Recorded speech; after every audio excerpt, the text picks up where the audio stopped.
ಮಾತೃ ಮನಸ್ಸು ಆಕಾಶ ದೊಡ್ಡದ, ಕೈಯಲ್ಲಿ ಕಡ್ಡಿ ಕಣ್ಣಲ್ಲಿ ಕರುಣೆ, ಪಾಲಿಗೆ ಬರೆದ ಭವಿಷ್ಯದ ರೇಖೆ. ಆಚಾರ್ಯ ದೇವೋಭವ ಅಂದರೇನು ಗೊತ್ತಾ? ಅಕ್ಷರ ದೀಪ ಹಚ್ಚಿ ಗುರು ನಮ್ಮ ತಂದ.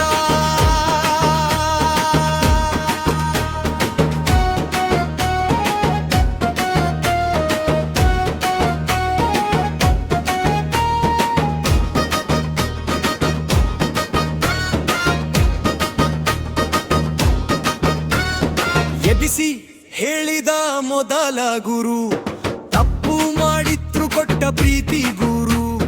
ಬಡವ ಮೀರ ಭೇದವಿಲ್ಲ, ಎಲ್ಲ ಮಕ್ಕಳಿಗೂ ಒಂದೇ ನೆರಳು.